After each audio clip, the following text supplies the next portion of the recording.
Hello everyone and welcome back to my opinion. In this video, I'll be reviewing the third test played between England and New Zealand. New Zealand have won this match by 160 runs and have won this series by 2 matches to 1. Let's get into this review. Starting off with the playing 11s. For England, Ben Stokes and Gus Atkinson returned, and Jamie Smith also returned in place of James Root. And I think Matthew Fisher developed an injury, so he didn't play this match. And you compare this bowling attack to that of the previous match, where Matthew Fisher was the only defensive bowler. The rest were quick and offensive bowlers. In this case, all the seamers were offensive bowlers, and they brought back Shoaib Bashir as well. And for New Zealand, I thought they'd bring in Will Young, but they didn't do so. They went with the same batting lineup, and they were hit with many injuries. We've been seeing that many fast bowlers have been emerging, but they've been picking up injuries, and nothing has been done to stop that. So if that measure isn't taken, then we will see this happening for quite a while longer. So they didn't have much of an option. Mitchell Sander replaced Glenn Phillips, and their fast playing attack was Ben Sayers, Blair Tickner, Nathan Smith, and Will O'Rourke. And when they won a toss, they chose to bat first. It was a good surface to bat on. And I'd said in my preview, I think the review of the previous match, if Gus Atkinson returns, he's also a 4-run per over bowler, and you saw he bowled half volleys at the start. Ben Stokes, he picked up a few wickets towards the end of I think overall he picked up 1 wicket towards the end of the day, and then picked up a few in the next day. But he also was bowling short, and he went for 51 runs in his first 10 overs, a good pitch to bat on. And yes, the two New Zealand openers scored 150, but I'll continue saying what I said in the review video and the preview of the previous match, where Devon Conway, I mentioned he's got a technical flaw. Do I have much knowledge on technique? No, but I think when watching him bat, we've seen that he's been dismissed when a fast bowler's bowled at the stumps from around the wicket. And that didn't happen in this case. He played well for his 150, but I think both those two, the consistency has been found wanting. And I think they'll be playing against Australia next, and they will be, so I think it will be a challenge for them over there. So can they continue a vein of consistency? I don't know at this point in time, because Devon Conway's technical blueprint hasn't been changed. International cricket, a lot of the time, if you play well, if you get the runs, they won't change your technical blueprint. But I think to ensure consistency in the future, they've got to change that a bit so that he can put in these kind of performances more often than not. But I think both the openers played well in this match. And I spoke about Jofra Archer in terms of the intensity in the previous match. By the 7th over in this match, he was bowling round arm. In the first 74 overs, he only bowled 8. And early on in day 2 as well, the pace dropped. So I think the injuries have reduced, but they've not changed the reason as to why. Firstly, he was getting injured, and now the intensity in Test cricket has been wavering, where since Ben Stokes has retired as well, they don't have a bowler who can bowl quickly and make impact breakthroughs. They'll have to search for that bowler. And you've got one-dimensional bowlers. Gus Atkinson is a 4-run per over attacking bowler. Josh Tongue, 4-run per over attacking bowler. So if Jofra Archer doesn't bowl like we know he can do, and as he has done in the past, I think this England bowling attack will struggle. Once again, Josh Tongue started off with a 2-point-something per over mark in terms of economy, and then he was going up 4 and over after a while. Shoaib Bashir, we've seen that they've been backing him a lot, and at this point he doesn't seem to be at this level, where the problem for England is that you've got some players who stepped away from the red ball circuit because they've not been selected for the national team. An example being Liam Dawson, who I think he played one match versus India at Old Trafford, and he went to, I think, less than 2 and over, but he didn't pick up a wicket, so they dropped him. I didn't think it was fair to drop him. Jack Leach has not been picked, and Tom Hartley, who picked up a fifer in India, he's not been picked after that. So they've put these players by the wayside to prioritize Shoaib Bashir, and they didn't play him in the Ashes. So I don't think, if they don't find another spinner, I don't think they've got much of a choice. They've got to continue with Shoaib Bashir, but he's missing his length. So did he seem up to this level at this point in time? No. Especially when it was around 250 odd for 0. Everyone was bowling short and they were playing pull shots for 4. I didn't understand that approach. And 4 wickets fell towards the end, yes, but I think 3 of those were free wickets, especially Devon Conway. I don't know what he was doing when Joe Root was bowling. He'd just lost the wicket of Tom Latham. And the ball that Jofra Archer bowled to Henry Nicholls was a good one. And people are talking about Jamie Smith's wicket keeping. I'd still give him another chance. I think he also, yes, his batting potential has been considered, and that is why he is in the team and he played well in the second innings.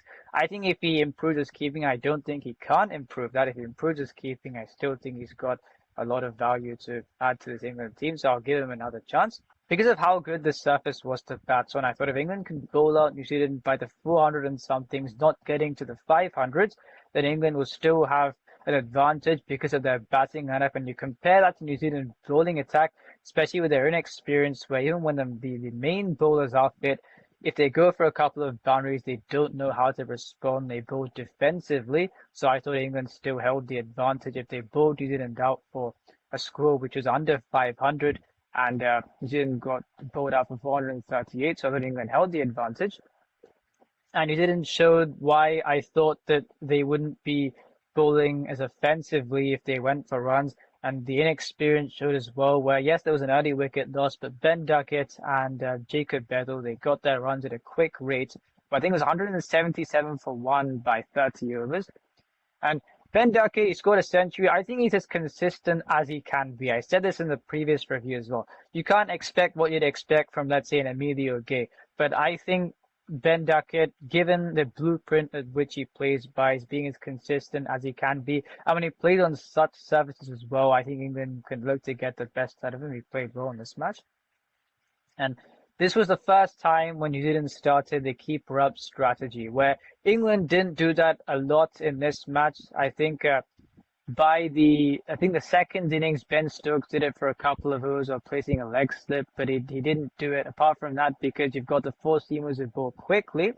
For New Zealand, they started this strategy when there was a 30-over mark. I still think Nathan Smith can bowl somewhat quickly, so I don't think he's suited to that, but you've seen they've been doing that from the previous match.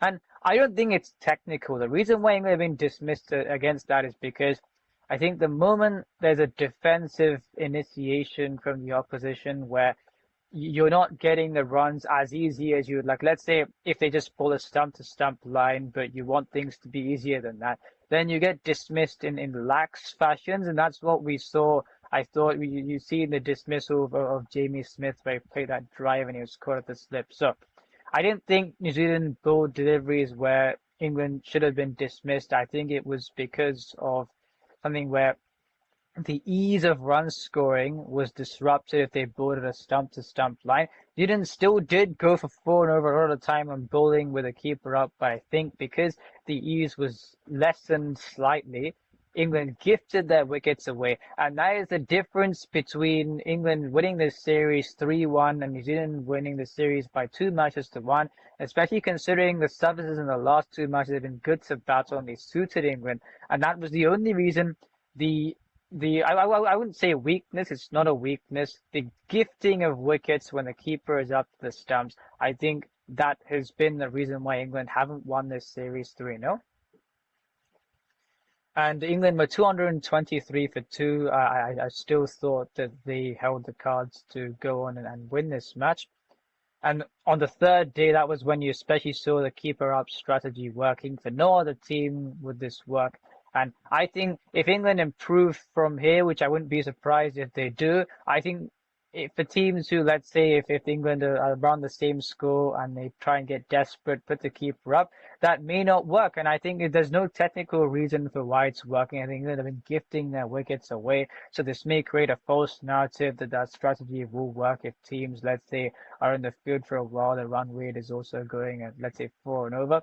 But at this point in time, England have been gifting their wickets away to that and bowled out for 354. And second innings, Archer's, I don't think he's at his best, but considering that in the first 11 overs, 2 for 17, he picked up the first 2 wickets. We've seen the skill level that he's exhibited in years prior. But if they don't rectify his action, especially in the absence of Ben Stokes, I think this England bowling attack is going to struggle. It was 51 for 3, especially then I thought England had a great chance to win this match. And even after a partnership, it was 180 for 4 and then 204 for 5. And I thought at that point in time, given the defensive nature of New Zealand's bowling and a few bowlers unable to bowl, I think early on in the second innings, you got Wooler Rourke, who was injured. when trying to field a ball that Ben Stokes was looking to hit past him. And I think Ben Sayers was injured, so only bowled 6 overs. And Mitchell Santner in this match, he did not bowl well. So you've got a depleted bowling attack, an inexperienced bowling attack. Yes, a lot of runs, but I didn't think that total, if England played their cards correctly, I didn't think that total was going to be a huge one, with given the pace at which England scored their runs. Ben Stokes bowled an 11-over spell before he picked up, I think, his second wicket in his 25th over. And England will miss that in terms of someone who can bowl quickly, can bowl at that intensity for a long period of time, pick up wickets. And they've got to culture bowlers who can bowl offensively and defensively and are durable. A lot of the bowlers are one-dimensional now and they pick up injuries. Where Ollie Robinson as well, he bowled at about 125 kph. If he's getting injured in one match, then there's something wrong there. So I heard a rumor that even when he has somewhat recovered, they've not called him back, and I don't know why that is. But if he was injured for the next match, I think there's something wrong there as well. So I think they've got to culture bowlers who can bowl somewhat quickly, but can be durable and bowl in offensive and defensive gear. And people are questioning the decision of sending Ben Stokes to open. I think there are two things to this. One being tactical, which it may not have been the sole thinking in terms of making this decision.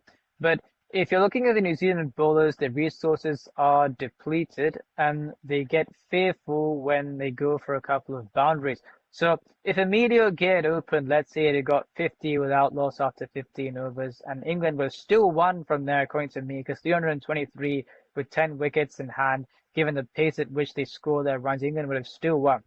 From a tactical perspective, what they may have wanted to do is, and I know this isn't the sole perspective considering Ben Stokes' retirement, and I'll get to that very soon. Given New Zealand's fear when they go for a few boundaries, if England could get to 110 for one maybe in 15 overs because Ben Stokes and Ben Duckett are playing aggressively and Ben Stokes looked at everything for boundaries, then that can create that can play to that fear more when you've got less than 300 runs to get on the next day with 90 overs. In England would prefer that situation. But I think in this case, you've also got to consider that was Ben Stokes sick of it? I think, did he, rather than wanting to wait, and if he gets his chance, then there'd be a lot of things playing out his mind. He just wanted to be over and done with it. He wanted to go outside and score a century within the 15 overs. And preferably, if he tried to hit something for a boundary and was dismissed, then he would have felt that he would have done his job. And that suggests maybe he was sick of it. He just wanted to bat rather than wait to bat and get it over and done with. And in that case, I mean, I don't know what has happened behind the scenes, but after the incident, there must have been some kind of a misunderstanding for that to happen, because you've seen Ben Stokes where he's not someone who shies away from something with the bat or the ball. But I think in terms of a mix of a tactical perspective, and if Ben Stokes was sick of it, then that is why that decision was made. But from a tactical perspective, after Ben Stokes was dismissed, they should have stopped that there and reverted to the batting lineup as to how it would have been. Instead, they sent out Harry Brook ahead of Joe Root. He scores 21 off 9, 103 for 4 in 15 overs, where you've thrown away a match against a team that you should have won, especially considering the depleted resources. And even if they didn't have depleted resources, England would have still won. 116 for 6 early on the 5th day. And Jamie Smith and Gus Atkinson, that was a good partnership. But Gus Atkinson is someone who likes to play his shots, and he scored 19 off 69. And the measured approach at which Jamie Smith played, where any other team, 116 for 6, they would have gone on the offensive. New Zealand was still defensive then, so they played the waiting game. And in the end, because of the damage done previously, they brought England out for 200 odd. But it reminds me of the time when the only team that England have got their approach correct against is India, where their tactics when playing in India and playing in England was you go aggressively at the start and wait till the opposition spread the field and then rotate to strike and get timely boundaries. The only opposition they have done that correctly against is India. And that means do they understand why that approach was successful? Because you saw in the Ashes sometimes they got bowled out in the 30 overs. And here, when 172 for three, for example, in the first match, and I think first or second match, and you've got Matt Henry bowling with a keeper up, it's an elementary way to get dismissed. New Zealand, it was something where they were desperate at that point in time, and the deliveries that were just bowled at the stumps were gifted away in terms of wickets. So I think, did England understand the reason as to why they succeeded? I don't know. The only team that they've correctly played this strategy out is it was when they're playing against India. Apart from that, they have not played this out correctly. So it's something they've got to think about. And the absence of Ben Stokes, who is going to be that player, is going to be able to bowl many overs at a stretch, pick up timely breakthroughs, impactful breakthroughs. And in terms of replacement for Ben Stokes, I would go for Craig Overton at this point in time. People are saying Sam Curran, but if he bowled at 125 kph on the surfaces that England like to play on, I don't think he'll be successful. I think in terms of his durability as a red ball bowler, I don't think it's that high as of now. So in terms of creating an impact, so I'd go with Craig Overton as of now. And New Zealand, they've won 2 away series now. So that's it. If you enjoyed this video, please like and subscribe, share with friends. And this is my opinion. Watch this.